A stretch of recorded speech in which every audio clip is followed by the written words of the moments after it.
नमस्कार। ये है कहानियों का अद्भुत संसार किस्सा कहानी।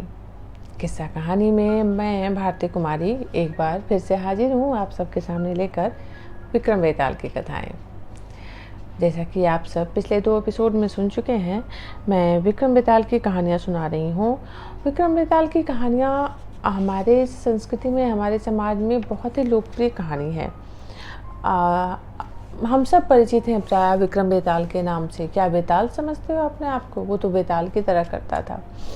तो इसमें राजा विक्रमादित्य हैं और एक बेताल है। और बेताल, विक्रमादित्य का तो हम जानते हैं, बेताल कहाँ से आया। तो इस सीरीज का जो पहला एपिसोड है वो इसी पर था कि बेताल का जन्म कैसे हुआ, बेताल कहाँ से आया। और फिर उसके बाद जैसा हम सब जानते हैं कि बेताल पैर से उल्टा लटका होता है और राजा विक्रमादित्य उसे लेकर महल की ओर चलते हैं। हर बार रास्ता चलते हुए बेताल राजा विक्रमादित्य को एक कहानी सुनाता है और उसकी शर्त होती है कि राजा कुछ बोले ना। परंतु अंत में वो ऐसा प्रश्न पूछ देता है कि राजा को बोलना पड़ता है और राजा के बोलने से वो फिर से भाग जाता है और पैर पे जाके उल्टा लटक जाता है। तो इस सीरीज को आगे बढ़ाते हुए आज मैं सुनाऊंगी दूसरी कहानी जो बेताल ने राजा विक्रम को सुनाई। दूसरी कहानी का शीर्षक है जीवन दान। राजा विक्रम फिर उस पेड़ के पास आए और बेताल को कंधे पर उठाकर चल पड़े। बेताल बोला, सुनो विक्रम, एक कहानी सुनाता हूँ ताकि रास्ता कटे, सफ़र बड़ा लंबा है। बेताल कहने लगा और विक्रम सुनने लगे। सुनो विक्रम, यमुना के तट पर धर्मस्थल नामक एक शहर था। वहाँ पर केशव नामक एक ब्राह्मण रहता था। वो बड़ा ही ज्ञानी, ध्यानी और तपस्वी था। केशव पंडित की एक पुत्री थी, उसका नाम मधुमालती था।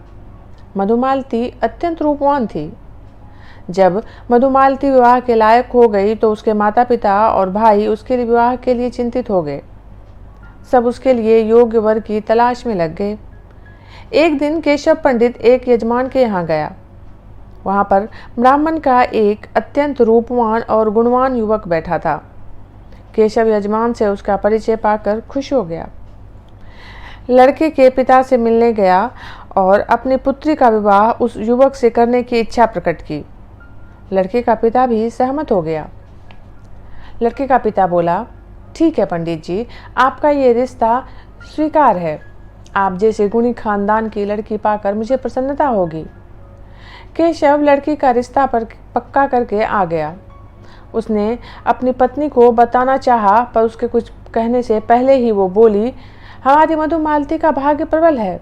घर बैठे एक लड़का आया था, उसकी माँ भी आई थी। त्र्यंबक शास्त्री का नाम सुना है?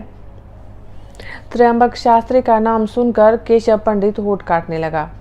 वो अत्यंत योग्य, विद्वान और पुराणों के ज्ञाता थे। मैंने रिश्ता पक्का कर दिया है, आप बेफिक्र रहें, पत्नी ने हंसते हुए कहा। केशव पंडित ने कहा, पर मैं भी एक जगह रिश्ता पक्का कर आया हूँ, और उसने सारा हाल बता दिया।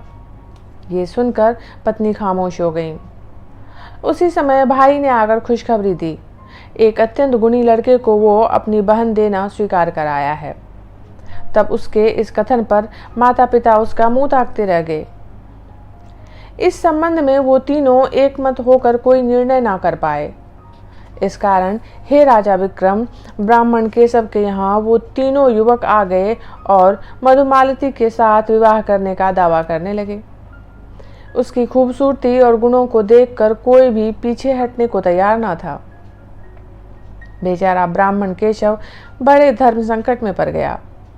उन तीनों में से वो अपनी कन्या किसको दे, इसका फैसला वो ना कर पा रहा था। मधुमालती को भी तीनों नवयुवक बड़े अच्छे लग रहे थे, एक से बढ़कर एक रूपवान और गुणवान। वो भी कुछ निर्णय नहीं कर पा रही थी। अब ईश्वर का विधान देखो राजा विक्रम, मधुमालती दालान में गई, वहां पर उसे सांप ने डस लिया। काला नाग काल बनकर आ गया, वो पल भर में ही मर गई। हाहाकार मच गया। तीनों नवयुवक विलाप करने लगे। सर्प झाड़ने वाले ओझा बुलाए गए। मधुमालती का बहुतेरा उपचार किया गया, पर वो बच ना सकी। उसका अंतिम संस्कार कर देना पड़ा। तीनों नौजवान बहुत दुखी हो गए थे। उन तीनों नौजवानों में पहले लड़के का नाम विक्रम था, दूसरे का वामन और तीसरे का मधुसूदन था। हे राजा विक्रम, तुम्हारे नाम के नवयुवक ने उस युवती की हड्डियां बांध कर रख ली और वन में जाकर उसके वियोग में तपस्या करने लगा।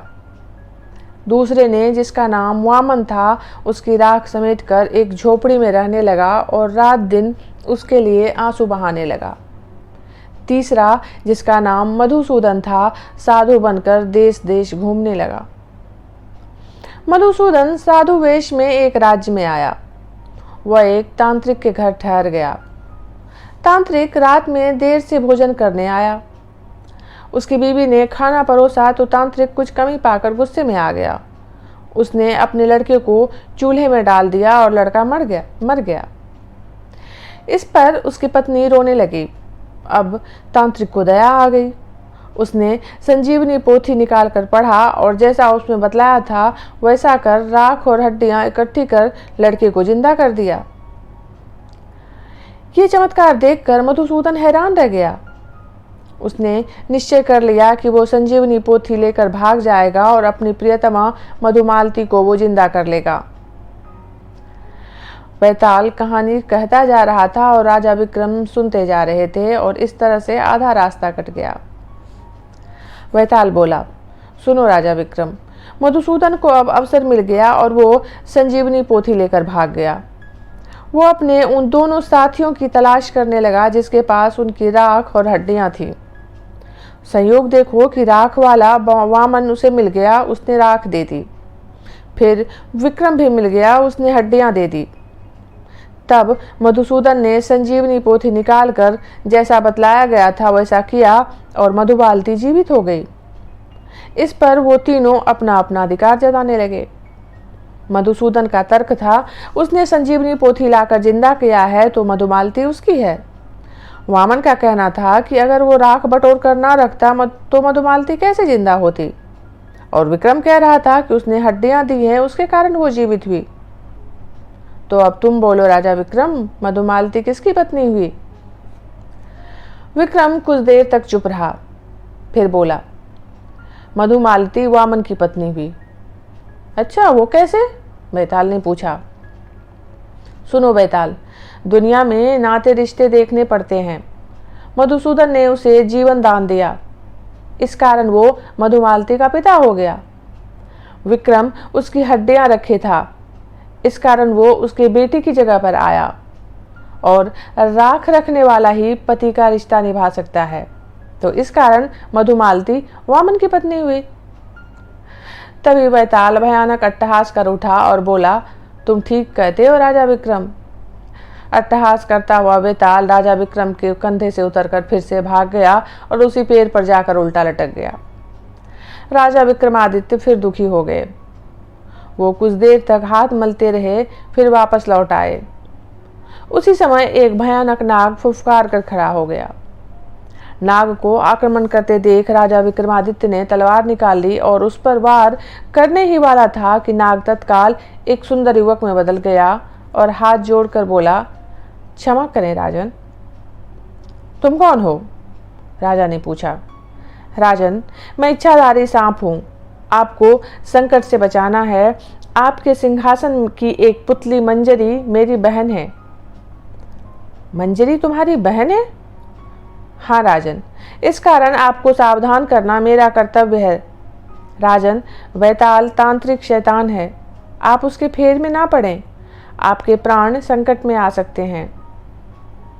राजा विक्रमादित्य चुप हो गए। इच्छाधारी सर्परूपी युवक बोला, यही बताने मैं आपके सामने आया था। अपनी बात कहकर वो युवक फिर भयानक नाग बनकर चला गया। राजा विक्रम चुपचाप खड़ा खड़ा सोचता रह गया। वो निर्णय नहीं कर पा रहे थे, फिर भी भयभीत होने वाले में से तो नहीं थे। वो योगी को दिया वचन पूरा करना वो अपना धर्म मानते थे, इसलिए वो फिर से साहस कर चल पड़े। अपना काम अधूरा छोड़कर वो वापस नहीं जाना चाहते थे। इस भयानक जंगल में निडर होकर वो बढ़ते गए, क्योंकि उसे अपना दिया वचन पूरा करना था। इस कारण वो उसी ओर लुपक गए जहां वैताल उल्टा लटका था। विक्रम बेताल सीरीज की दूसरी कहानी यहीं तक। जल्दी मिलती हूँ अगली कहानी के साथ। तब तक आप सब जुड़े रहिए किस्सा कहानी से।